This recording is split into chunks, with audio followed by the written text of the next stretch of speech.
Let's start with a fundamental truth. Wanting something is easy. Getting it, that's where biology, behavior, and consistency collide.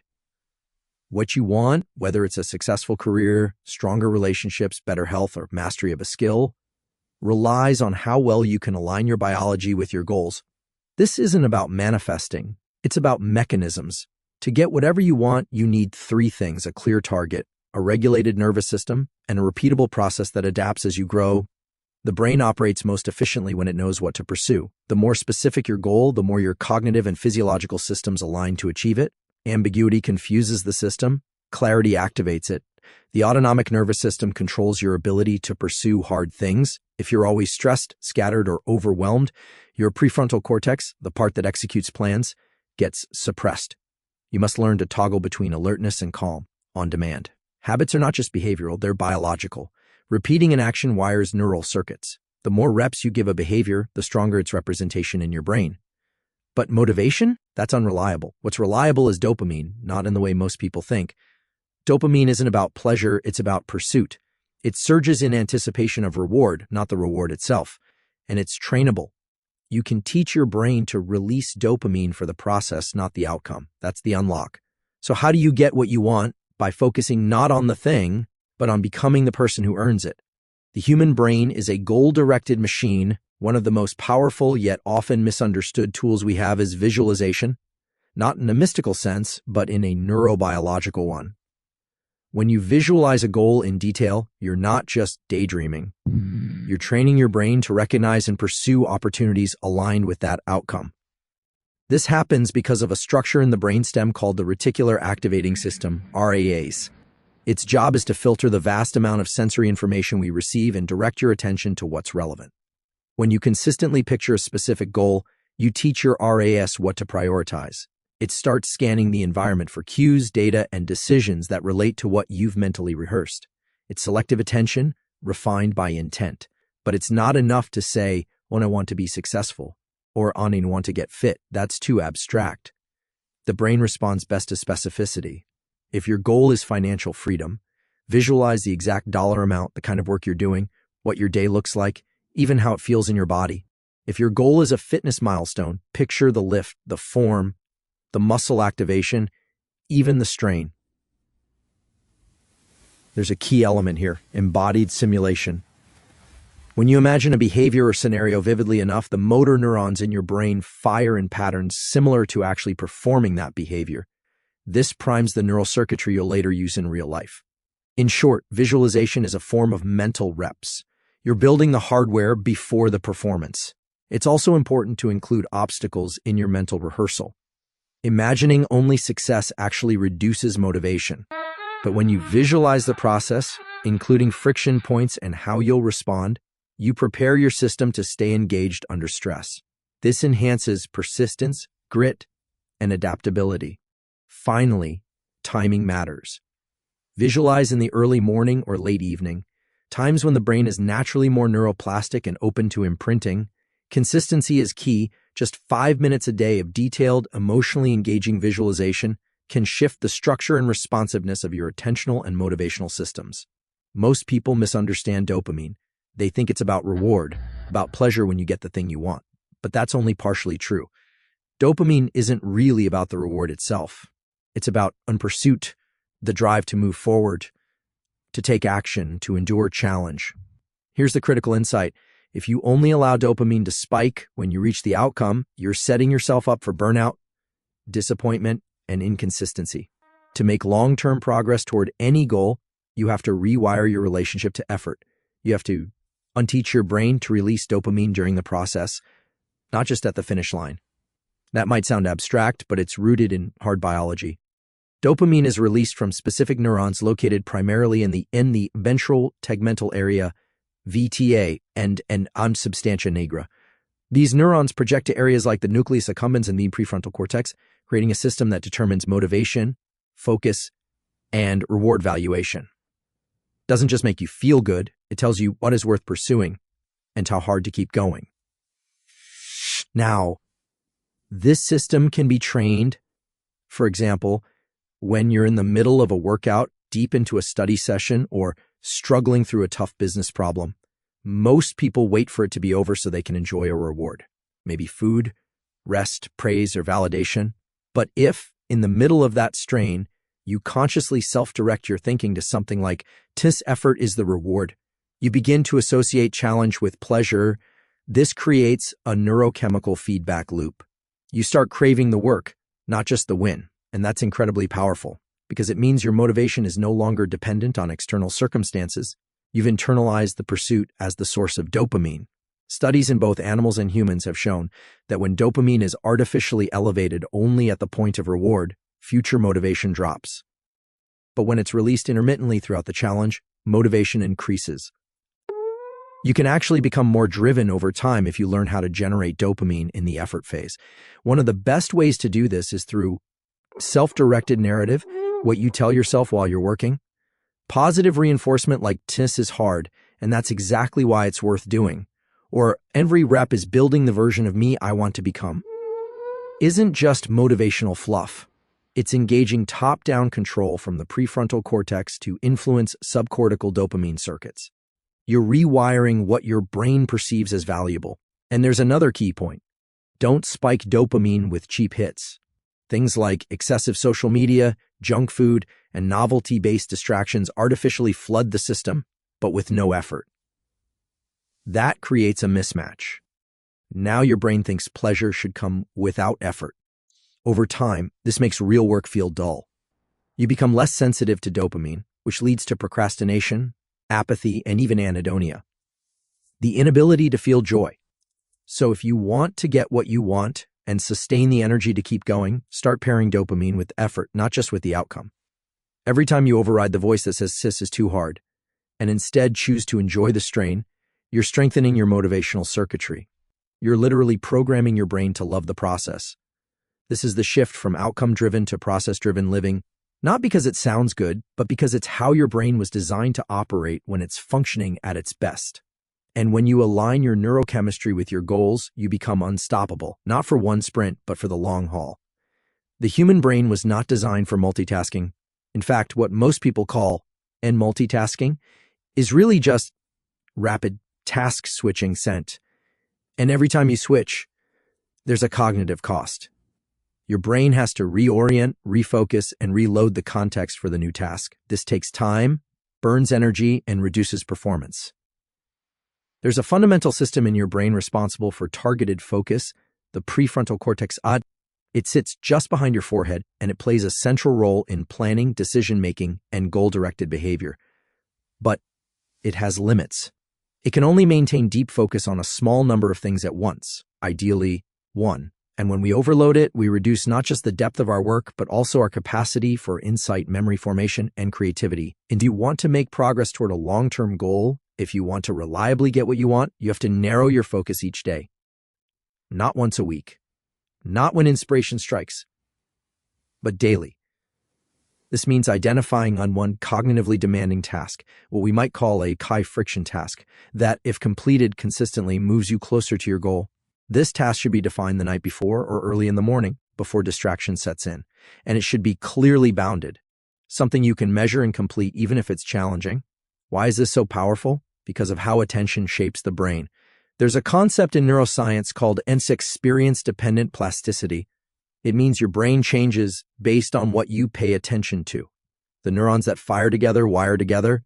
So if you scatter your attention across emails, texts, low-level tasks, and social media, you're wiring your brain for shallow processing.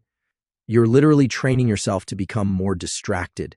But when you engage in deep, focused work, even for short periods, you activate and reinforce the neural circuits associated with sustained attention, goal tracking, and high-order cognition. This doesn't just help in the moment, it builds capacity over time. You get better at focusing by practicing focus. Another critical element here is timing.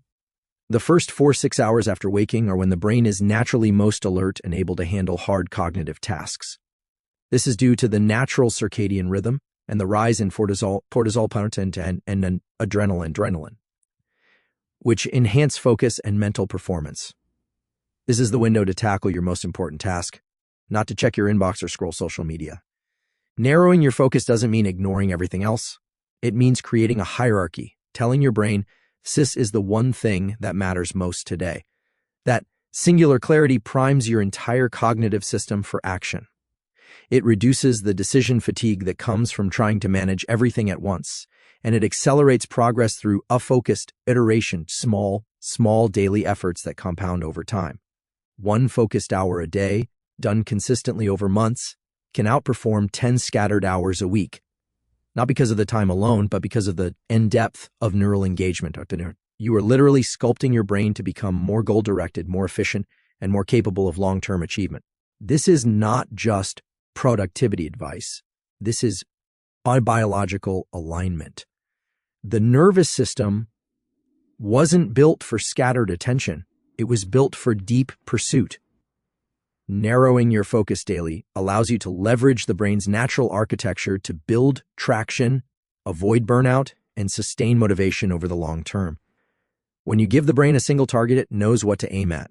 And when it knows what to aim at, it starts moving. All systems go.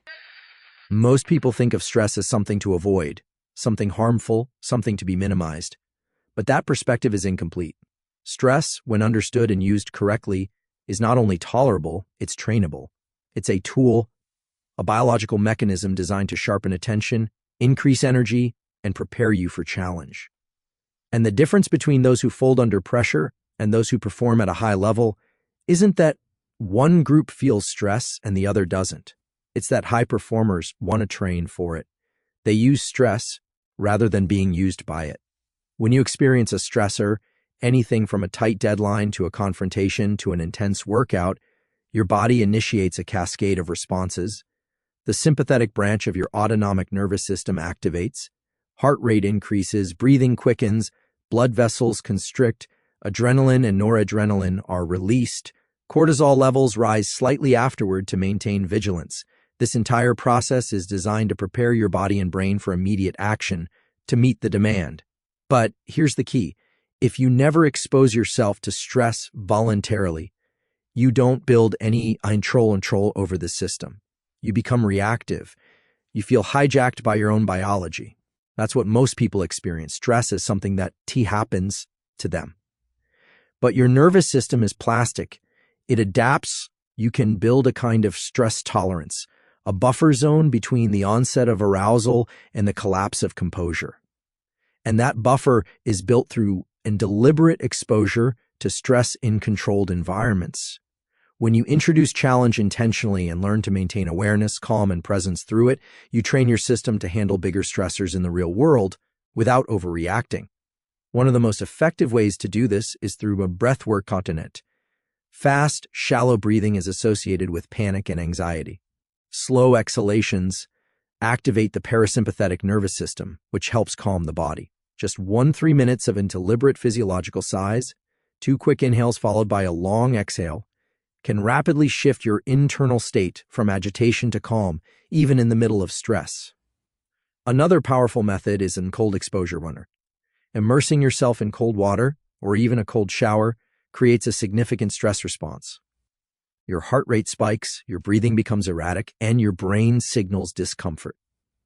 But if you stay in that environment and bring your breathing under control, slowing your exhale, staying mentally focused, you teach your body that you can stay composed under stress.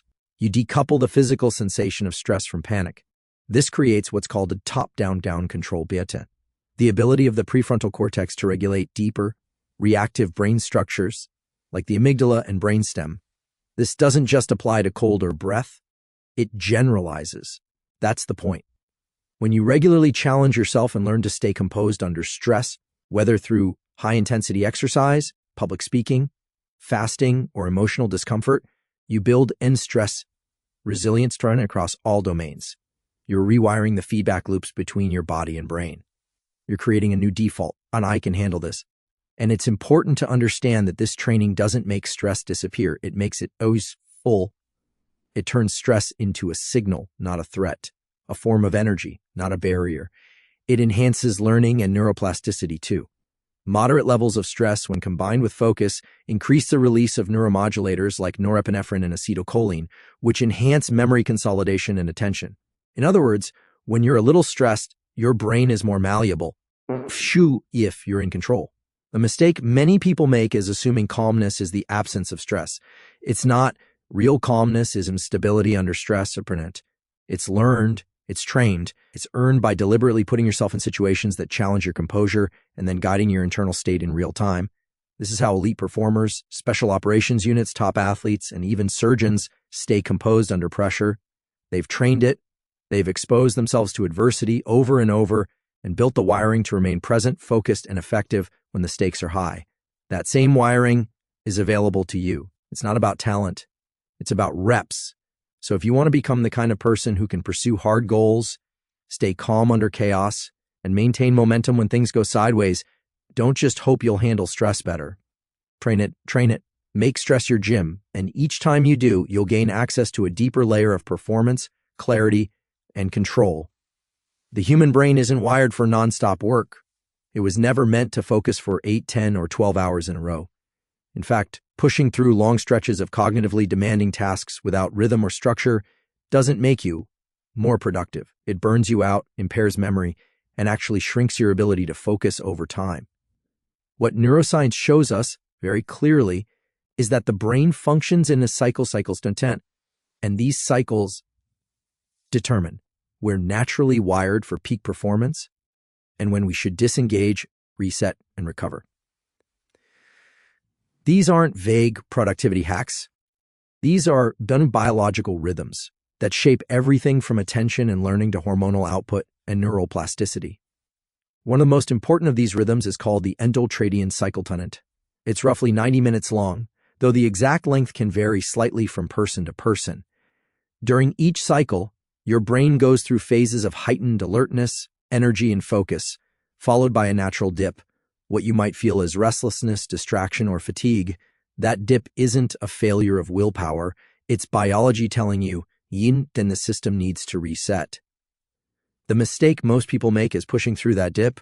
They keep working, force focus, and rely on caffeine, digital stimulation, or stress hormones to power through. But doing that degrades performance. The brain shifts into a reactive state. The ability to hold information, process complexity, and sustain attention declines. Errors increase. Decision-making quality drops. And over time, the brain adapts by reducing its capacity for deep focus altogether. That's how chronic fatigue and cognitive dulling set in. Instead, the optimal way to structure your work and training is to honor these 90-minute blocks, to consciously enter a focused state, work with intensity and zero distractions, and then step away at the natural low point. Not because you're lazy, but because that disengagement, done correctly, recharges in your neuromodulatory systems and primes your brain for the next session. During the 90-minute high phase, focus needs to be deliberate. No task switching, no background media, no open inbox. Single task attention. This aligns your prefrontal cortex, interbasal forebrain and untreated neuromodulatory systems like acetylcholine and norepinephrine, all of which are necessary for deep work and learning. These systems don't operate well when distracted. They activate when you treat attention like a spotlight, narrow, steady, and directed. Then, once that cycle ends, once you feel the onset of fatigue or fading mental sharpness, you enter the ultradian trough. This is where recovery matters, not with stimulation, but with compression. To 20 minutes of eyes closed rest, walking without a phone, deep nasal breathing, or even a short nap if needed. These rest intervals restore dopamine, reset your attentional circuitry, and allow your default mode network, the system involved in consolidation, insight, and future planning, to activate. It is often when your best ideas emerge. It's not time lost, it's time invested in future focus. This structure, 90 minutes on, 10 to 20 minutes off, isn't a constraint, it's leverage. It allows you to consistently hit a high gear without burning out your engine. It respects how the brain actually works, and it aligns your energy, attention, and recovery into a sustainable rhythm. Layered onto this is the idea of end time blocking. It's not just about when you work, but what you do with your highest quality hours. For most people, the first 4 to 6 hours after waking are the most biologically primed for deep cognitive effort. That's when cortisol and adrenaline levels naturally rise, sharpening alertness and mental acuity. So rather than waste that window on shallow tasks, emails, meetings, passive intake, you block it for your most meaningful, high-impact work. You protect it. You give your brain a clear signal. This time is for building, creating, learning, solving. Outside that window, you can shift into lower effort tasks, meetings, admin, exercise, light reading. And you still apply the ultradian rhythm, working in blocks, recovering in intervals. If you follow this structure over time, something remarkable happens. Your ability to Indra drop into deep focus improves. Your need for stimulation decreases. You start to feel more mentally clear, more energized, and more in control of your cognitive output. And perhaps most importantly, you stop fighting your biology and start aligning with it.